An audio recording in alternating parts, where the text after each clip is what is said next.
चलिए, तो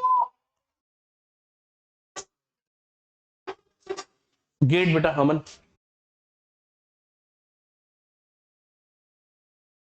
नहीं नहीं वो कांच बैनर लगा था उससे टूटा है कल।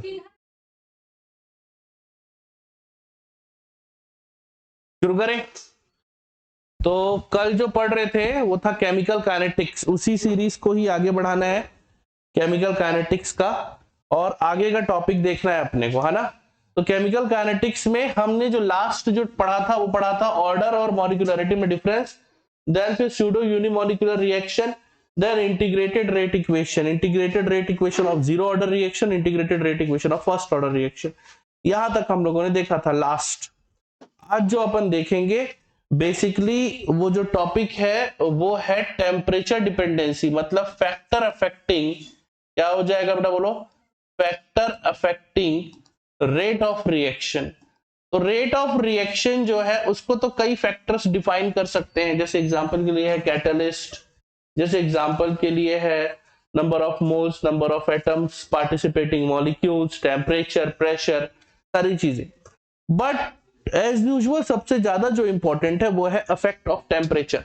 ऐसा माना जाता है कि प्रति 10 डिग्री सेल्सियस टेम्परेचर जो है राइज करने पर रेट ऑफ जो रिएक्शन है, जो ROR है, वो क्या हो जाता है बेटा, 2 टाइम्स हो जाता है। ऐसा कहा जाता है, ऐसा माना जाता है कि प्रति 10 degree Celsius, each and every 10 degree Celsius increases the rate of reaction should be double और ट्रिपल, दुगना एवं तिगुना हो सकता है। एनसीईआरटी की किताब में दुगना दिया हुआ है, तो हम क्या मान के चलेंगे, दुगना। तो इसके लिए एक छोटा सा इक्वेशन, छोटा सा फॉर्मूला मैंने डिजाइन किया है। ये है formula T2 minus T1 divided by 10। ये है आपका R new is equals to, इतना टाइम्स इंक्रीज हो जाएगा, ठीक है, इनटू क्या हो जाएगा बेटा आपका R ओल्ड। ये जैसे एग्जांपल के लिए एक क्वेश्चन दे रहा हूं मैं, यदि टेम्परेचर 90 डिग्री सेल्सियस से 120 डिग्री सेल्सियस हो गया तो रेट ऑफ रिएक्शन कितने टाइम्स इंक्रीज हो जाएगा। तो ROR जो है वो इंक्रीजेस, लिखिए इंक्रीजेस इन टाइम्स, बताइए क्या हो जाएगा, क्या करना है, क्या सिखाया मैंने आपको, सिंपल, बड़ा सिंपल है। R न्यू निकालने के लिए क्या कर दोगे बेटा, R ओल्ड कर दोगे, इनटू क्या कर दोगे बेटा 2 की पावर, क्या हो जाएगा बेटा 120 माइनस 90 डिवाइडेड बाई क्या हो जाएगा 10। आंसर आया 30 डिवाइड बाई 10, तो 0 हो जाएगा, कॉमन लेके किया तो 2 की पावर क्या हो गया बेटा 3, 2 की पावर 3 इज इक्वल टू होता है क्या हो जाएगा बेटा 8। तो R ओल्ड जो है इंटू 8, मतलब 8 टाइम्स जो है पुराने से 8 गुना क्या हो गया, इंक्रीज हो गया। आओ ना इधर बैठो ना बेटा, ठीक है, ठीक है, तो ठीक है फिर, हाँ, तो कितने गुना बढ़ जाएगा, 8 गुना बढ़ जाएगा। इस तरीके से आपको हो सकता है क्वेश्चन दे दे डायरेक्ट कि 50 डिग्री सेल्सियस इंक्रीज हो गया है, कितना इंक्रीज हो गया है, 50 डिग्री सेल्सियस। तो बताइए फिर कि कितना इंक्रीज हो रहा है, तो 2 की पावर 5, क्यों, क्योंकि आप क्या पहले ही बोल रहे हो क्या, 2 की पावर, आप तो एकदम डिफरेंट लग रही है तू, वाह, इन लोग ऐसे कभी नहीं आते मंदिर उधर जाओगी क्या यहाँ के बाद, हाँ लग रहा है देख के, हाँ बैठ जाओ बैठ जाओ। तो R जो है वो क्या हो जाएगा, इंक्रीज हो जाएगा कितने टाइम्स, जैसे मान लो जाए रोशनी 50 डिग्री इंक्रीज हो गया टेम्परेचर, तो बताओ कितने टाइम्स हो जाएगा ना, 2 की पावर 5, 2 की पावर 5 इज इक्वल टू क्या हो जाएगा 32। तो 32 टाइम्स जो है, 32 टाइम्स जो है इंक्रीज हो जाएगा। टाइम समझते हो ना, 32 गुणा, अगर पहले 2 था तो अब कितना हो जाएगा, 32 गुणा, 2 का 32 गुणा, मतलब 64 हो जाएगा। पहले 10 था तो 3200 हो जाएगा, 32 सॉरी 320 हो जाएगा, सॉरी माय मिस्टेक, 320 हो जाएगा, 32 गुना बढ़ गया। तुम्हारे पास 100 रुपए है तो 100 रुपए का 10 गुना कितना होगा, समझ रहे हो ना, 32 गुना का मतलब समझा रहा हूं आपको। मान लो जाए मेरे पास 100,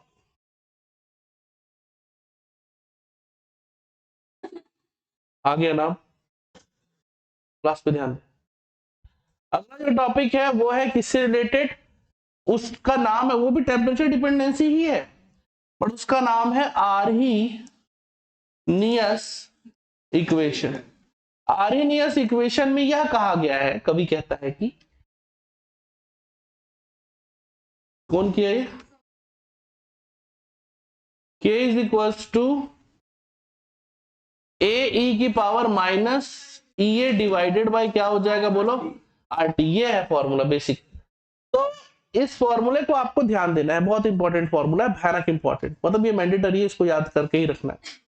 यहाँ पे कौन कौन क्या क्या है वो चीजें भी याद रखनी है। जैसे एग्जांपल के लिए के को अपन क्या बोल देते हैं, रेट कांस्टेंट।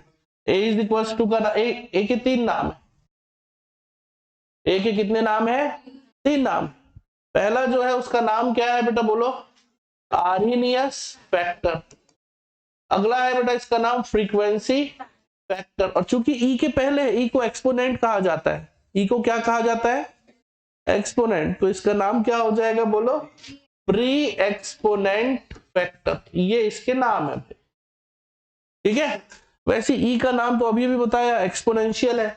ये क्या है बेटा, ये को क्या बोल देते हैं बेटा, एक्टिवेशन एनर्जी।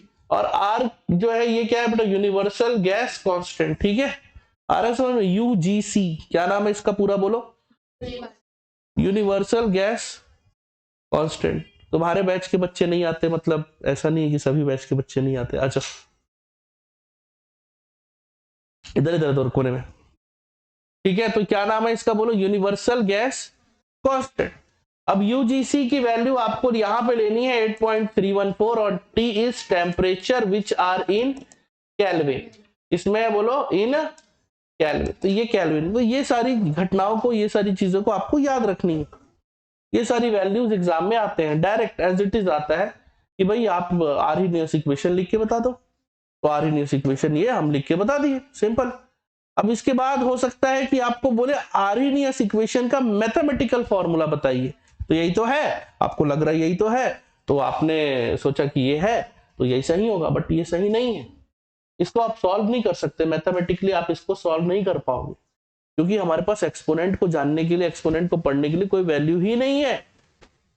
अपन इस लेवल का मैथ्स पढ़े ही नहीं है कि हम एक्सपोनेंट को क्या कर सके, सॉल्व कर सके। तो हमारे लिए ये इक्वेशन क्या हो जाएगा, मुश्किल हो जाएगा। तो इस इक्वेशन को क्या करना पड़ेगा, इजी करना पड़ेगा। तो इजी करने के लिए मैंने दोनों साइड क्या कर लिया बेटा, ln का मल्टीप्लाई कर लिया। तो ln k is equal to क्या हो जाएगा बोलो बेटा, ln a plus ln e की power minus e divide by R T. हो गया। ये ऐसा क्यों आया, क्योंकि भाई log x into Y is equal to क्या हो जाता है बोलो, log x plus log y। कल बताया था ना, अरे पिछली क्लास में log पढ़ाया था ना, अरे तुम लोग को भूल गए क्या, याद है ना। अब देखो ये नॉर्मली अब क्या हो जाएगा, जो पावर में वो सामने आ जाएगा, तो ये क्या हो जाएगा, ln k is equal to ln a minus E A divided by R T ln, और e तो कैंसिल हो गया। तो ये है फाइनल इक्वेशन। अब देखो अभी फाइनल इक्वेशन है तो कैसा इक्वेशन है, तो इसको इसकी तुलना करो आप। फिर इसकी किससे तुलना करें, इसकी आप तुलना करो, इस माइनस ई को मैं इधर ले आता हूं, इसको इधर ले आता हूं, तो ये देखो अब ऐसे तुलना करो, minus E A divided by R T और प्लस में क्या है बेटा बोलो, ln a। अब आप इसकी तुलना करो, मूर्ख।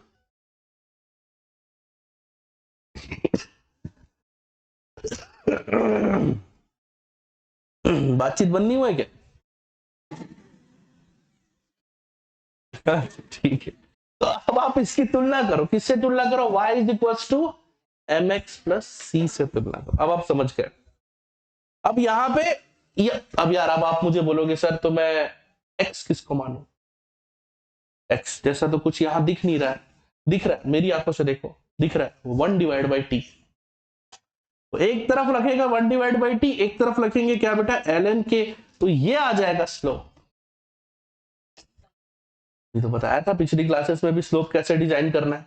ये जो दिख रहा है इसको क्या बोलेंगे, मैथ्स वाले हो ना, कितना होगा इंटरसेप्ट, इस इक्वेशन को देख के बताओ ना बेटा। शानदार, बेहतरीन, देखो लड़का पढ़ रहा है कितना। ln a क्या है, इसका स्लोप है, सॉरी इंटरसेप्ट है, इसको क्या बोल देंगे, ये क्या हो जाएगा इंटरसेप्ट। अब देखो ग्राफ में क्यों मैं इतना जोर दे रहा हूं, क्योंकि ग्राफ आता है इंपॉर्टेंट।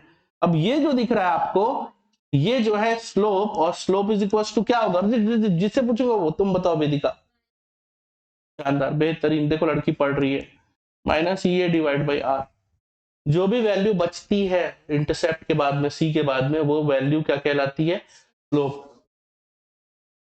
यहां बच रहा है ई ए डिवाइड बाई आर, यही स्लोप है।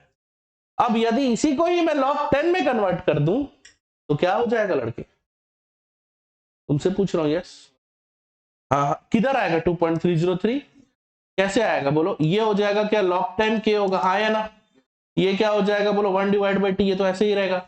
ये क्या हो जाएगा इस बार?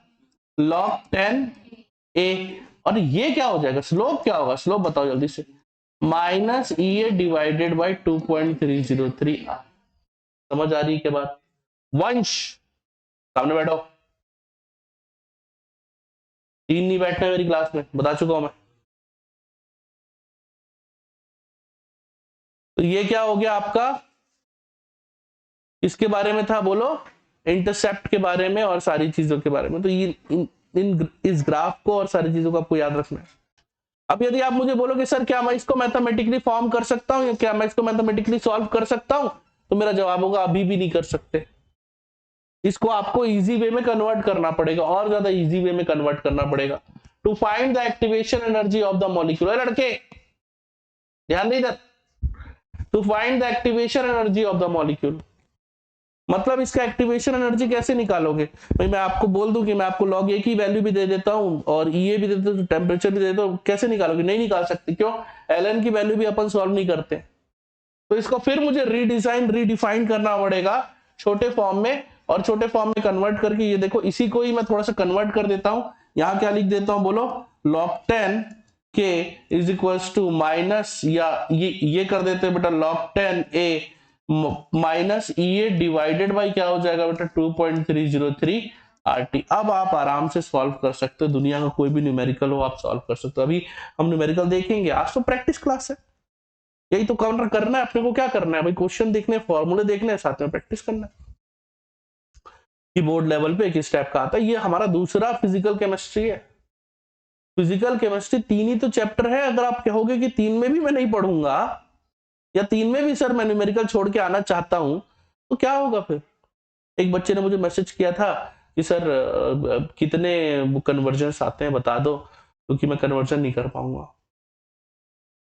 तो यार फिर करोगे क्या? कन्वर्जन आप करोगे नहीं, न्यूमेरिकल आप करोगे नहीं, थ्योरी तुमसे याद होता नहीं है ना? थ्योरी ठीक से लिख पाते नहीं हो। In the, to the, are the, for the, equation of the, that is called, ये ऐसे तुम्हारे शब्द होते हैं। तो ये बताओ कि तो तुम करोगे क्या? करोगे एग्जाम? कैसे पास करोगे? मैं तुमसे सवाल पूछ रहा हूं, कैसे पास करोगे एग्जाम?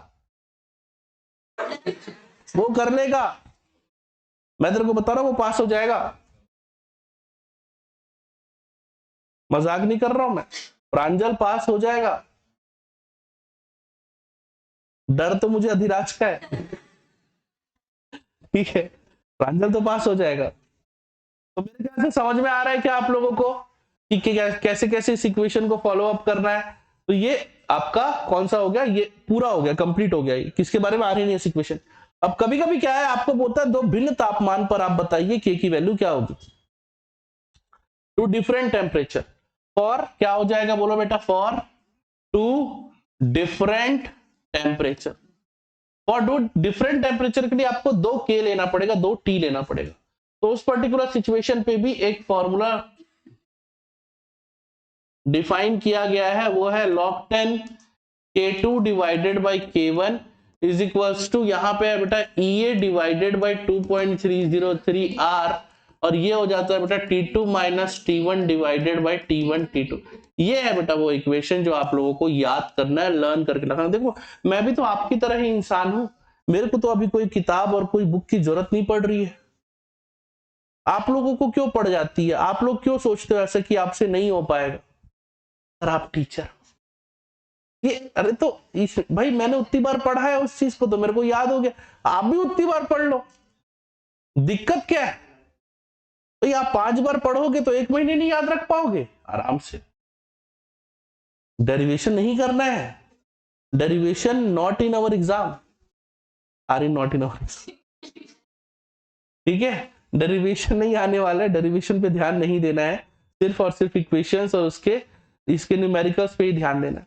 तो ये किसका कॉन्सेप्ट हो गया? टेम्परेचर का कॉन्सेप्ट पूरा खत्म, तापमान पे निर्भरता पूरी खत्म हो गई।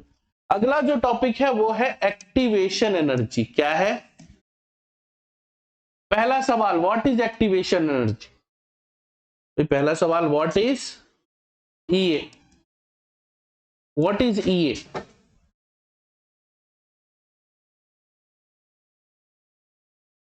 मूर्ख है ना, ध्यान तो रहता नहीं है क्लास में।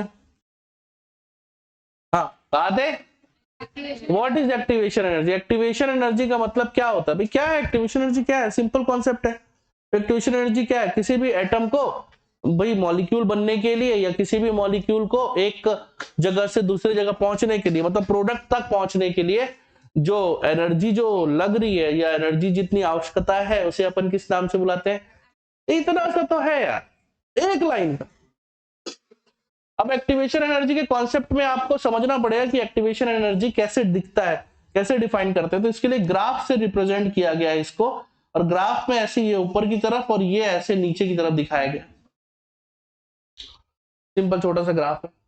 ये जो ग्राफ है इसके लिए ये जो दिख रहा है आपको, ये है एच ऑफ रिएक्टेंट, और ये जो दिख रहा है ये क्या है बेटा? H of product. और डेल्टा एच से तो आप सब परिचित होंगे। डेल्टा एच कितने प्रकार का होता है लड़के? 2 प्रकार का। शानदार, लड़का सही बोल रहा है। कौन कौन सा होता है बोलो? एक्सोथर्मिक और व्हाट इज एक्सोथर्मिक? चाबी मिला? हाँ, गेट गेट गेट नहीं, और कोई नहीं करेगा, चल तू गेट बंद कर। नहीं बेटा तेरे को नहीं बोल रहा हूँ, गुलशन चल। तो क्या क्या पढ़ रहे थे अपन? हाँ, तो ये डेल्टा एच तो आप जानते हो यार, 2 प्रकार का होता है। एक क्या होता है? एक्सो, और दूसरा क्या होता है? एक्सो क्या होता है? हाँ, डेल्टा एच क्या होगा? पॉजिटिव। तो क्या हो जाएगा? एक्सो, और delta H is equal to negative, तो क्या हो जाएगा भाई? अब मेरा सवाल है, उल्टा लिख दिया क्या? ठीक है, मैं कभी कभी गलती करता हूं, ये देखने के लिए कि आप लोग एक्टिव हो कि नहीं। ठीक है, जानबूझ के करता हूं मैं ऐसा कभी कभी। अभी इसको, इस ग्राफ को देखकर बताओ कि ये एक्सोथर्मिक है कि एंडो है। कैसे पता चला? तो ये डेल्टा एच निकालो, और delta H is equal to क्या होता है? H product minus H reactant. ये छोटी वैल्यू है, किसी भी छोटी राशि को बड़ी राशि से माइनस करोगे तो वैल्यू किस में आएगी? नेगेटिव ही आएगी। तो नेगेटिव है तो नेगेटिव है तो नेगेटिव है, तो ये क्या हो गया? एक्सो। सर तो आप बात कर रहे थे एक्टिवेशन की, ये सब आप कहाँ आ गए? सर ये कहाँ आ गए? तो भाई कर रहा हूं ना एक्टिवेशन एनर्जी की बात यार। तो ये देखो, ये एक प्रोडक्ट है, तो रिएक्टेंट है, रिएक्टेंट को एक लेवल को क्रॉस करना पड़ेगा। जैसे नीट दिलाना है तो क्या क्या क्रॉस करना पड़ेगा? कम से कम 12th पास करना पड़ेगा। नीट का पेपर दे दिया, सेलेक्ट भी हो गए तो क्या ही कर लोगे अगर 12th में फेल हो गए तो? कि सर क्या ऐसा संभव है? अरे क्यों नहीं है संभव, बिल्कुल संभव है कि तुम फेल हो जाओ 12th में और क्या हो जाए जो है, अब नीट में तुम सेलेक्ट हो जाओ। सर तो फिर क्या होगा? फिर सप्लीमेंट्री दोगे। सप्लीमेंट्री मतलब कंपार्टमेंट। सर फिर क्या होगा? फिर ईयर बैक होगा, फिर अगले साल दोगे पेपर। सर और नीट के पेपर का क्या हुआ? वो तो गया, क्योंकि नीट की जो वैलिडिटी है वो सीजी टेट जैसे थोड़ी ना कि 5 साल वैधता रहेगी इसकी। या बीएड का पेपर दिलाया हो, प्री बीएड, 2-3 साल वैलिडिटी है भाई, कभी भी आओ कॉलेज ले जाओ, ऐसा थोड़ी ना। भाई आपने दिलाया पेपर, यदि आप नहीं पहुंचे काउंसलिंग के टाइम पे, ऑनलाइन काउंसलिंग आपने नहीं भरा, खत्म, reject, you are rejected. College में एडमिशन नहीं लिया तो वो सीट किसी और को चली गई। आप भाई मान लो जो आपने, आप गए, जा रहे हो आप कॉलेज, अब आप घूमने के लिए चले गए, आप काउंसलिंग सब भर दिया, अब आया डेट की 10 तारीख तक एडमिशन लेना, आप नहीं लो एडमिशन, किसी भी कुछ भी कारण हो, फाइनेंशियल कारण हो सकता है आपका, या आप बीमार पड़ गए या कुछ भी, आप नहीं पहुंचे काउंसलिंग में, खत्म। अब वो सीट किसी और को, फिर वो सेकंड काउंसलिंग, सेकंड राउंड पे जाएगा, वो सीट खाली रह गई। ऐसे ही तो होता है, जिनका AIR 1 आता है, AIR 1 से 10 आता है, मान लो जाए, अब यहाँ रायपुर मेडिकल कॉलेज में भी उसने भर दिया था और एम्स में भी भर दिया था, दोनों जगह भर दिया, तो रायपुर मेडिकल कॉलेज वो गया ही नहीं। तो वो सीट फिर किसके लिए रह जाएगी, अगले काउंसलिंग में। उसका तो नाम आया ना भाई, जिसने भरा है उसका नाम तो आया, आप पहुंचे ही नहीं, तो वही चीज है। तो यहाँ पे कौन से लेवल को क्रॉस करना जरूरी है, इस लेवल को। इसी लेवल को क्या कह देते हैं बोलो, एक्टिवेशन एनर्जी। ये लेवल को क्रॉस करना जरूरी है। तो इसी तरीके से 12वीं पास होना जरूरी है प्रांजल, आ रहा है समझ में। 12th पास हुए बिना कुछ नहीं हो सकता। और तुम देखो 12th पास हो तुम, और देखना फिर तुम्हारे साथ चमत्कार हो जाएगा। जो तुम सोच रहे हो वो तो हो ही जाएगा। नहीं, हो जाएगा, हो जाएगा, हो जाएगा, बिल्कुल हो जाएगा। क्या है, कॉलेज तक पहुंचते पहुंचते ना बहुत कंधे की जरूरत पड़ती है लड़कियों को। तुम लोग नहीं समझोगे ये सब बात, खासकर फर्स्ट ईयर में। क्योंकि क्या है, मान लो जाए ये अपना अमन है, अमन, ठीक है, और ये जो है ये शिवम है। अब शिवम मान लो जाए पढ़ने के लिए चला गया MP, तो शिवम के साथ कोई रही होगी, वो बेचारी तो अकेली होगी। तो कम से कम अमन तो है, ठीक है। तो ऐसे सिचुएशन आपको कॉलेज में बहुत देखने को मिलेंगे। तो आप बिल्कुल रेडी रहिए, तैयार रहिए, उसके लिए 12th पास होना पड़ेगा। वापस आ जाते हैं टॉपिक पे। तो ये क्या है, एक्टिवेशन एनर्जी का कॉन्सेप्ट है। मेरी बात समझ में आ रही है, कौन सा कॉन्सेप्ट है ये, एक्टिवेशन एनर्जी। ये ग्राफ को आप लोग याद रखना, ये ग्राफ आता है डायरेक्ट, ये एक्टिवेशन एनर्जी क्या होता है बताइए। तो इस ग्राफ को आपको पुट करना है उस, पहली चीज। कभी कभी पूछ देता है कि आप एक काम करो कि ग्राफ तो बनाओ, मगर आप एंडोथर्मिक का ग्राफ बनाओ। तो एंडोथर्मिक का ग्राफ सेम बनेगा, सब कुछ सेम। एंडोथर्मिक का ग्राफ सेम बनेगा, सब कुछ सेम रहेगा। ये जो वैल्यू ऊपर की तरफ थी ना, ये वैल्यू कहां आ जाएगी, नीचे आ जाएगी, और ये वैल्यू ऊपर आ जाएगी। मतलब जो H ऑफ जो प्रोडक्ट है वो ऊपर हो जाएगा, और H ऑफ रिएक्टेंट क्या हो जाएगा, नीचे हो जाएगा। अब आप देखो delta H is equal to क्या होता है, H of product minus H of reactant. किसी बड़ी राशि को छोटी राशि से माइनस करोगे तो वैल्यू क्या आ जाएगा, पॉजिटिव। और पॉजिटिव का मतलब क्या होता है बच्चों, बोलो, एंडोथर्मिक। तो ये जो ग्राफ आप देख रहे हो ये है। हाँ, अब आपसे सवाल पूछा जा रहा है, देखिए शब्द को ध्यान से सुनिए। स्कूल लेवल का ही क्वेश्चन बता रहा हूं भाई, कि मान लो जाए ऐसा लिखा हुआ है कि H of R is greater than, H of R is greater than, H of R जो है वो ज्यादा है इससे, H ऑफ P से, ठीक है, जो भी है। ऐसे सिचुएशन पे EA जो है वो क्या होगा, EA और HR के बीच में संबंध क्या होगा, मतलब ज्यादा कौन होगा, मतलब किसका ज्यादा, मतलब HR और EA और HP के बीच में आप रिलेशनशिप बताइए, मतलब कौन ज्यादा होगा कौन कम होगा, ये पूछ रहा है आपसे। आ रहा है समझ में क्या बोल रहा हूं मैं, नहीं आ रहा, मैं समझाता हूं। देखो यहां पे जो एक्टिवेशन एनर्जी है जब आप देखोगे तो ये आपको किससे ज्यादा मिलेगी, बोलो किससे ज्यादा मिलेगी एक्टिवेशन एनर्जी, इस वाली वैल्यू से ज्यादा मिलेगी। दिख रही है ना, मतलब देखो पहले वाले में एक्टिवेशन एनर्जी कहां तक रुक गया था, यहां, बट यहां वाले में एक्टिवेशन एनर्जी क्या मिल रहा है, ज्यादा मिल रहा है। तो मैं आपसे ये पूछ रहा हूं कि किसका एक्टिवेशन एनर्जी ज्यादा होता है, एक्सो का या एंडो का। भाई एक्टिवेशन एनर्जी डेल एच जो है वो एक्टिवेशन एनर्जी से कैसे संबंधित है, ये पूछ रहा हूं मैं आपसे। तो एक्टिवेशन एनर्जी जो है वो हाई रहेगा किसमें बेटा, आपके एंडो में, जबकि ये जो रहेगा वो लेस रहेगा किसमें बेटा, आपके एक्सो में। ये मैंने नहीं बताया था, बट स्कूल लेवल पे ये क्वेश्चन भी आता है कभी, ठीक है। तो ये हो गया अपना कौन सा वाला कॉन्सेप्ट बेटा, कॉन्सेप्ट ऑफ एक्टिवेशन एनर्जी। अब सबसे लास्ट में एक कॉन्सेप्ट है जिसका नाम क्या है बेटा, बोलो, कॉन्सेप्ट ऑफ कैटलिस्ट। क्या है बेटा, बोलो, कॉन्सेप्ट ऑफ कैटलिस्ट। तो कैटलिस्ट का एक और कॉन्सेप्ट है, जबरदस्त कॉन्सेप्ट। क्या कहता है कैटलिस्ट का कॉन्सेप्ट, कि भाई कैटलिस्ट के आने पर एक्टिवेशन एनर्जी में क्या प्रभाव पड़ता है, या रेट ऑफ रिएक्शन में क्या प्रभाव पड़ता है। तो कोई प्रभाव नहीं पड़ता, ऐसा कहा जाता है। रेट ऑफ रिएक्शन अपरिवर्तित रहता है इसमें, जब आप क्या करते हो, बोलो, जब आप कैटलिस्ट यूज करते हो। बट कैटलिस्ट क्या कर देता है, अपने मार्ग को क्या कर देता है, थोड़ा सा छोटा कर देता है, ठीक है।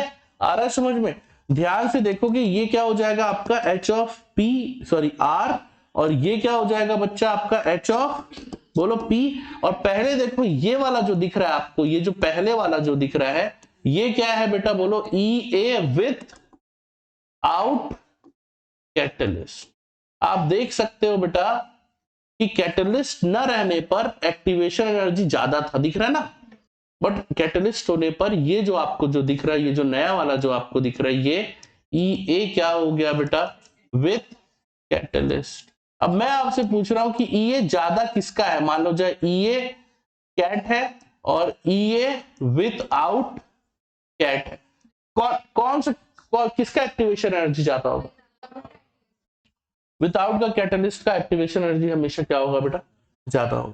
तो ये किसके बारे में था भाई, कॉन्सेप्ट ऑफ कैटलिस्ट। तो यहां पे चैप्टर होता है हमारा खत्म, और इस चैप्टर में कुछ भी नहीं है। अब सीधा अपन बात करेंगे किसके, न्यूमेरिकल्स की। तो आइए कुछ क्वेश्चंस पे चर्चा करते हैं। सबसे पहले तो एक बार देखते हैं भाई कि किस किस टाइप का क्वेश्चन आएगा इसमें, है ना।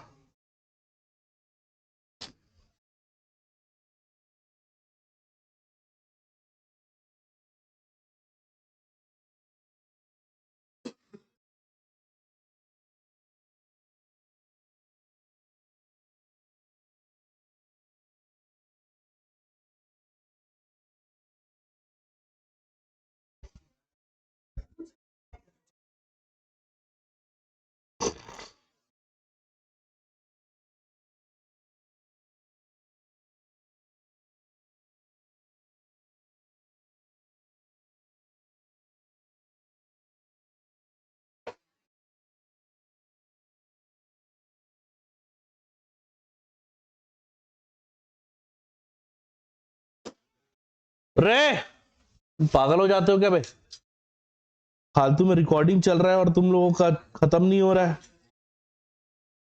मेरी रिकॉर्डिंग खराब कर दोगे।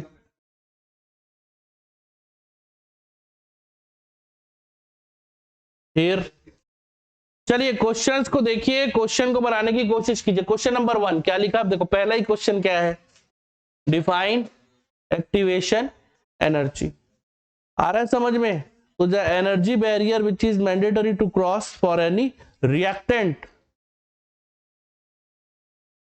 To change into the product that is called, क्या हो जाएगा, एक्टिवेशन एनर्जी। क्या मेरी बात समझ में आ रही है? अगला क्वेश्चन नंबर 2 देखो, सॉल्व करो।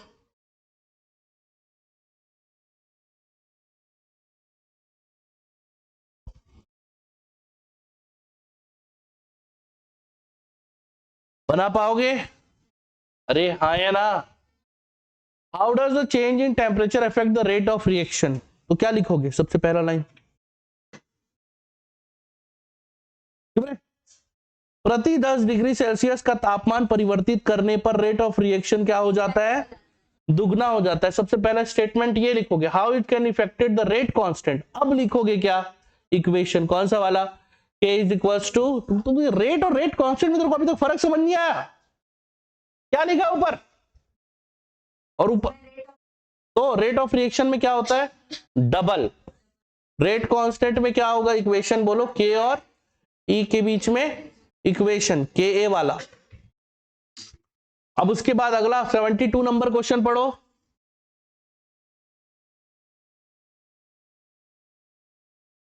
शिवम बना पाओगे?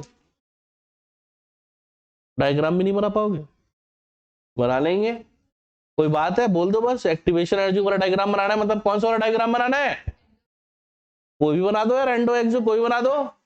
कौन बोल रहा है कि एक्सो ही होता है, जरूरी थोड़ी ना यार, आपकी जो मर्जी, बट हाँ एक्टिवेशन एनर्जी पता होना चाहिए। अब आपने क्या गलती कर दी कि भाई आपने नीचे से शुरू किया और एक्टिवेशन एनर्जी यही ब्लॉक छोड़ दिया, फंस गए वहीं। ये चीज याद रखना कि एक्टिवेशन एनर्जी का कैलकुलेशन कहां से किया जाता है, हमेशा एच ऑफ आर से। समझ में आ जाएगा, और नहीं आया तो अपने पास डंडा तो है ही। ये देखो, ये एक्टिवेशन एनर्जी की कल्पना कहां से की जाती है, हमेशा तुलना कहां से की जाती है, एच ऑफ आर से हमेशा। समझ आ रहा है?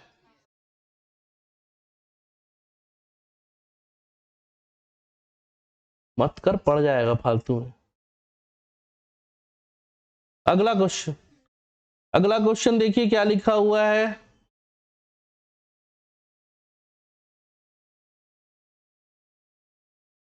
अरे आ रहा है ना भाई। अगला क्वेश्चन देखिए, साथ तेरा दोस्त कहाँ है मदनी? अरे उसको उठा के लेके आना था ना, कैसा दोस्त है तू? तो ये देखिए क्या होगा इसका आंसर 73 नंबर क्वेश्चन का। बना पाओगे? अबे हाँ या ना?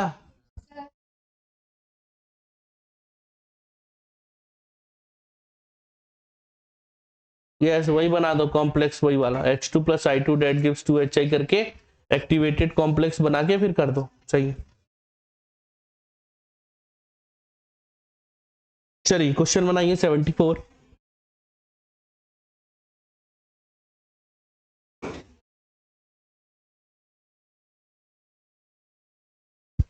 74 कौन सा इक्वेशन लगेगा जी?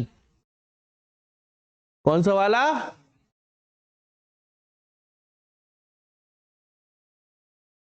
करेक्ट, वही लगेगा। दो तापमान दिया हुआ है। अरे तो क्या हो गया, नहीं पढ़ी तो? अभी तो पढ़ी ना, आ जाएगा। सभी को करना है सॉल्व, नहीं तो फिर पढ़ेगा।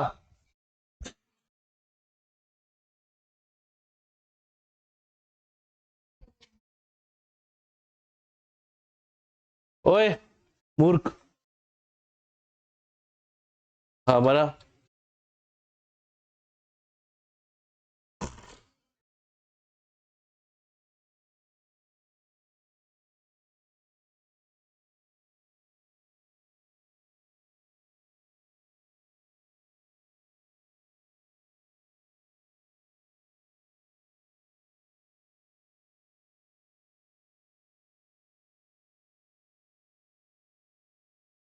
मैं बनाऊं?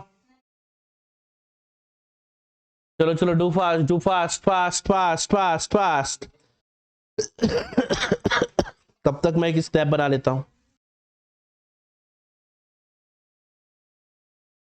इस्माइल प्लीज।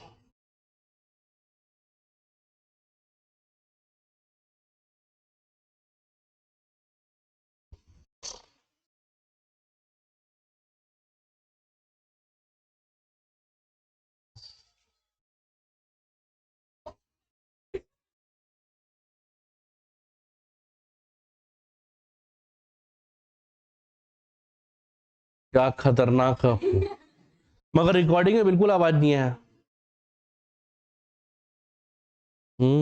वो सब भी नहीं आता, तुम्हारी फालतू की बातें नहीं आती इसमें आवाज। नहीं नहीं, आपको नहीं बोल रहा हूं मैं। All, all are. नहीं नहीं नहीं, आपको थोड़ी ना पर्सनल, थोड़ी ना अटैक, पर्सनल अटैक नहीं करता मैं कभी, पब्लिक अटैक करता हूं। क्या आ रहा है? कितने गधे हो गए तुम लोग? 91784 हो जाता है, हो जाता है, कोई नहीं। क्या है ये?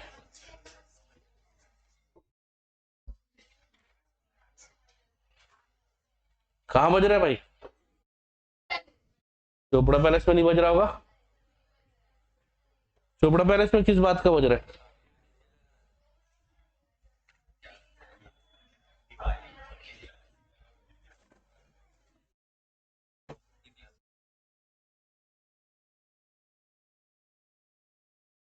माहौल है भाई।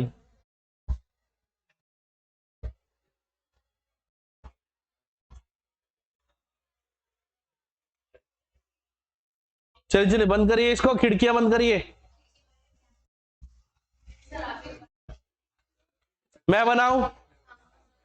क्या आया?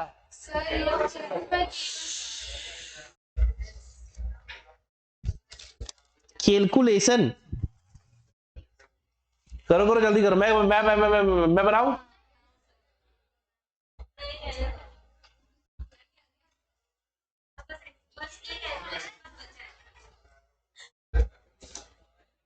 इधर देखो सब, इधर देखो फॉर्मूला कौन सा लगेगा, log K2 divided by K1 is equals to EA divided by 2.303 R T2 minus T1 divided by T1 T2। T1 कितना दिया है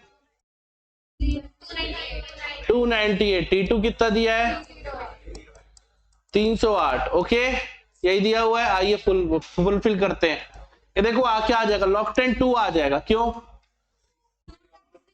डबल, डबल पगले डबल। अरे कौन बोला डबल, प्रश्न में बोल रहा है। प्रश्न देखा आपने, उसमें बोल रहा है कि 2 टाइम्स हो रहा है, 2 गुना, 2 गुना 2 टाइम्स।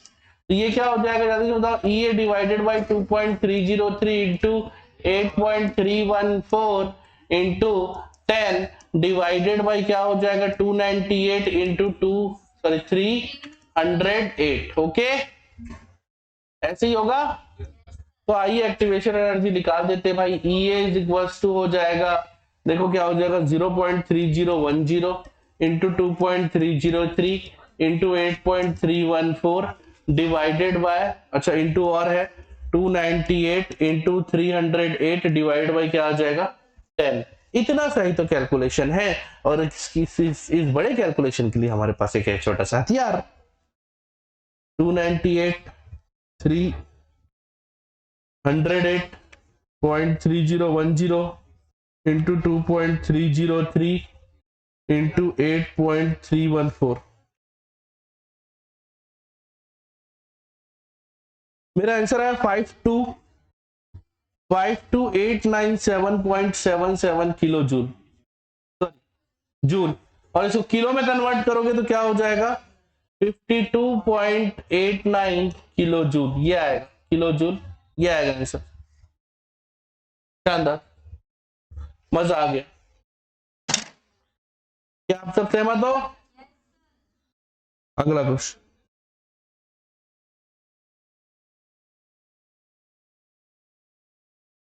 चलिए अगला देखिए, define the order of reaction and the activation energy of the reaction. चलिए क्या इसको इस लास्ट 75 नंबर क्वेश्चन को बना पाओगे? पक्का? चलिए अगला 3 नंबर के क्वेश्चन में देखें कैसे कैसे क्वेश्चंस आ रहे हैं भाई, क्या कर सकते हैं। चलिए ये क्वेश्चन देखिए, पढ़िए और बनाइए, सॉल्व करने की कोशिश कीजिए। एक्टिवेशन एनर्जी का फॉर्मूला पूछ रहा है आपसे, कॉन्सेप्ट पूछ रहा है। क्वेश्चन समझ आ रहा है क्या? कौन सा प्रश्न? प्रश्न क्रमांक 76, 76।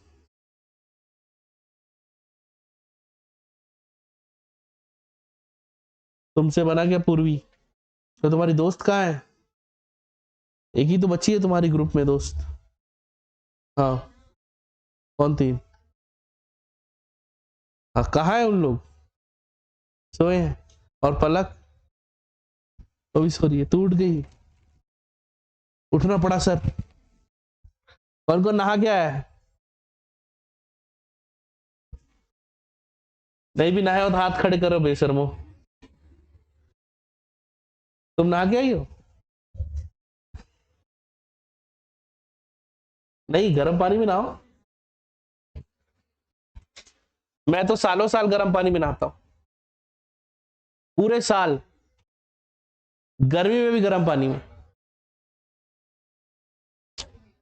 उसका कारण क्या है कि मैं सुबह नहाता हूं 7 बजे से पहले, 6 बजे, 6:30, 6:15 ऐसे।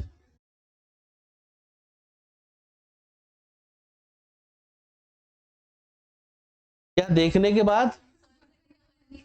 सर क्या बोल रहा है? देखो हाफ लाइफ क्या, फिर क्या क्या दिया हुआ है रे? एक कांस्टेंट है जिसमें log k की वैल्यू है, EA दिया हुआ है, EA डिवाइडेड बाई R। सुन तो लो यार, EA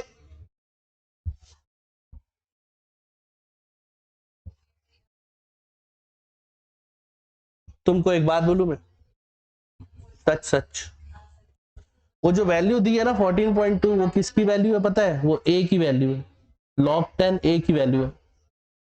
और तुमको पता है ये 1 इंटू 10⁴ जो दिया है वो क्या है? वो EA डिवाइडेड बाय R की वैल्यू है। अब तुमसे क्या पूछ रहा है? कैलकुलेट द EA पूछ रहा है। अरे तो गधों, ई ए डिवाइडेड बाई आर बराबर इतना, तो ई ए बराबर कितना पता है मुझे, नहीं आया तक। For this reaction the rate constant,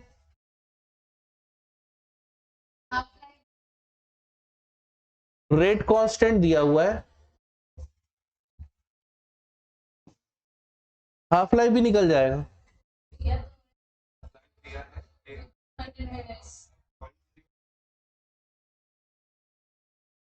वो भी आ जाएगा। कैसे? k is equal to 0.693 divided by, मैं करूं सॉल्व, बना बना कोशिश करो ना रे, कोशिश तो करो रे, कॉपी में लिखो क्वेश्चन, सब गिवन लिखो, एकदम गधे हो गए हो रे, क्या और करने का मन नहीं कर रहा, एग्जाम में आएगा तो ऐसी। ये चैप्टर का ये वाला भाग ऐसा ही है बेटा,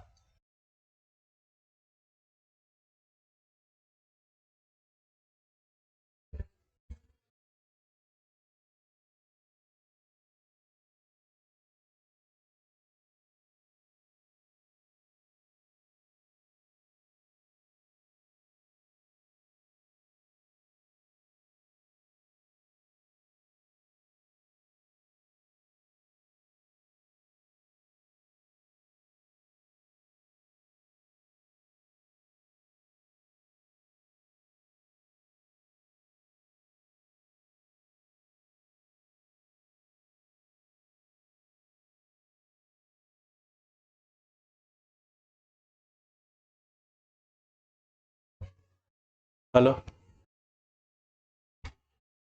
दोस्त, मैं तो इधर हूँ क्लास में, बताओ। नहीं, अपनी क्लास में 9 बजे।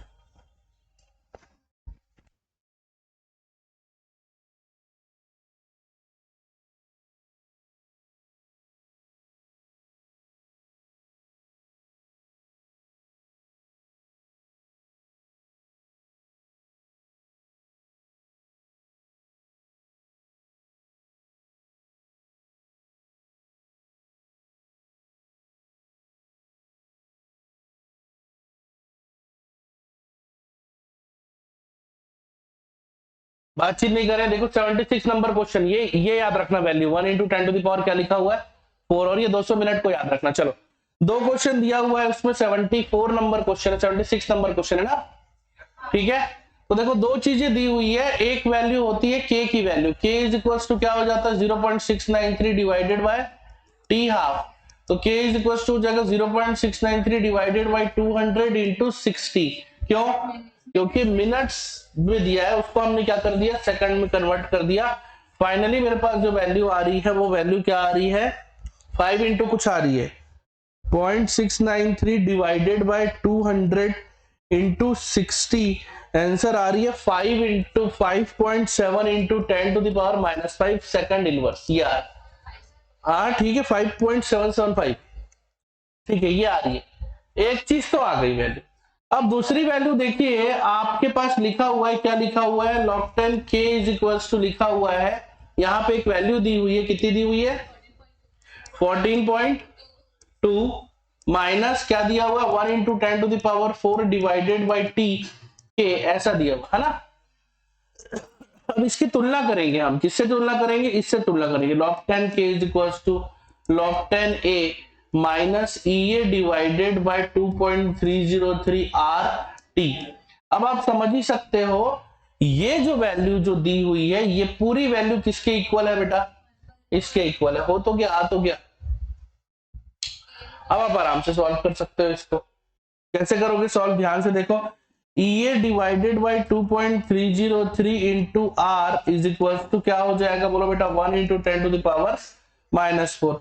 अब ई निकालना है मुझे, तो क्या कर दूंगा मेरे भाई, बोलो 2.303 into 8.314 into 1 into 10 to the power क्या हो जाएगा 4। 2.303 into 8.314 into 1 into 10 to the power 4, answer आएगा 19147, आंसर आएगा 191 0.471 किलो जूल, ये आ जाएगा भाई, मेरा आंसर ये आ। और कोई दिक्कत? 1.91 इंटू 10⁵ जूल या 191.47 किलो जूल। देखो किलो जूल के पीछे इसलिए पड़ा रहता हूं मैं क्योंकि वैल्यू आपको हमेशा किसमें माननी है? किलो जूल में ही माननी है। क्या मेरी बात समझ आ रही है? Yes. कोई डाउट, कोई दिक्कत, कोई समस्या, कोई तकलीफ? कर पाओगे? अगला ठीक है ना यार, 190 191 एक ही है। अगला क्वेश्चन करेंगे 77 नंबर क्वेश्चन, जल्दी से बनाएंगे, उसको भी सॉल्व करिए। चलिए जल्दी 77 नंबर क्वेश्चन।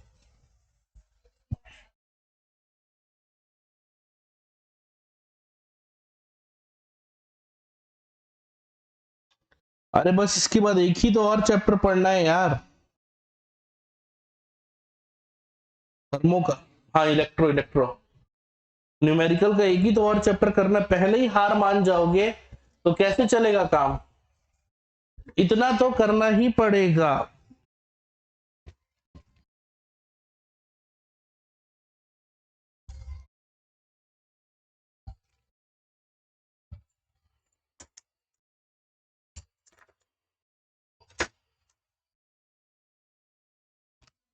मैं करूं?